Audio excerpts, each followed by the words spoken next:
فاعل في صناعة مستقبل يتسم بالحرية، العدالة والمساواة.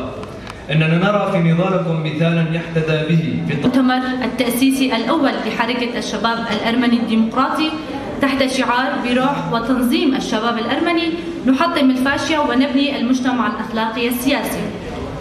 ونرحب بكافة الحضور والحركات الشبابية.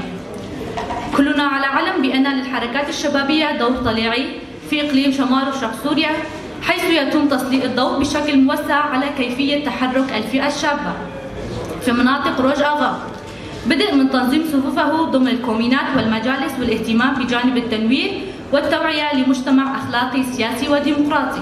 من شمال شرق سوريا إلى جميع أنحاء العالم، اليوم ينطلق أعمال مؤتمر الشباب الأرمني تحت مسمى حركة الشباب الأرمني الديمقراطي.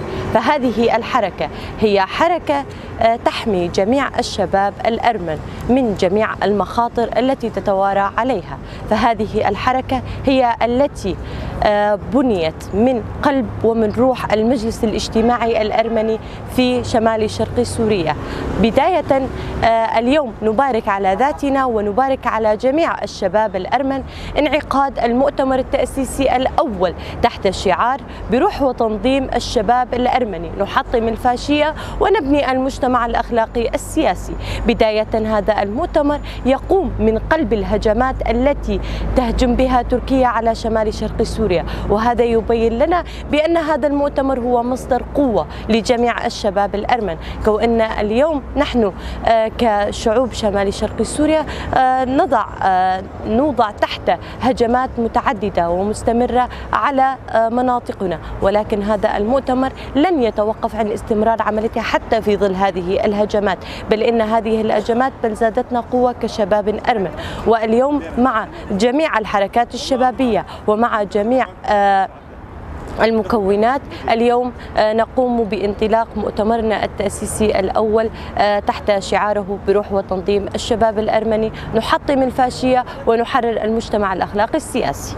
كما ينظم اتحاد الشباب الأرمني الديمقراطي بداية ينظم من ذاته المرأة الشابة التي هي يكون لها الدور الأساسي والمهم في التطوير والتمكين السياسي لجميع الشابات، لأن هذه الشابات هن بحاجة إلى الوعي من أجل التخلص من العادات والتقاليد البالية التي تتوارى عليها، ومن أجل الانتهاء العقلية المهيمنة التي تفرض سلطتها على المرأة الشابة. فأيضا مؤتمرنا أيضا يحمل بندا أساسيا في نظامه الداخلي عن المرأة الشابة، لأن المرأة الشابة هي محور هذا النظام الداخلي، لأن المرأة الشابة هي العنصر الفعال في المجتمع، ومن واجبنا كاتحاد الشباب الأرمني الديمقراطي حماية المرأة الشابة الأرمنية من جميع ما يتوارى عليها من سلطات ومن عادات ومن تقاليد.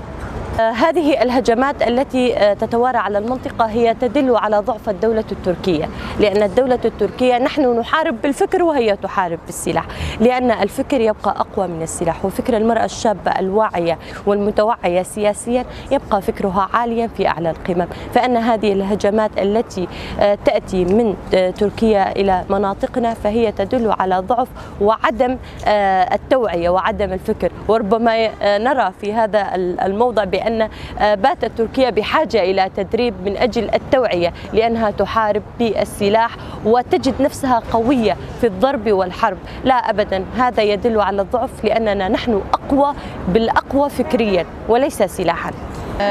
إيرو ما أف كونغر تشيكر رغم جو أف هجمات دولتها ترك للسرمة لأم بإصراري وبكاري خو أم بيش دخن جديرو كي حياة إيرو قال لكم كجيب سر قال لي أرمن هاتي قال لك تشت هاتنا ونداكرن إد هندري كونغري خود أم جلي خل خود كنج بو أم خبين ناس كرن بري خستن بوينا ما كستن نكار متن بك ريشة دولتها ترك للسر ولاتي ما نكار ما جهف بخ وكاري ما بسكنينه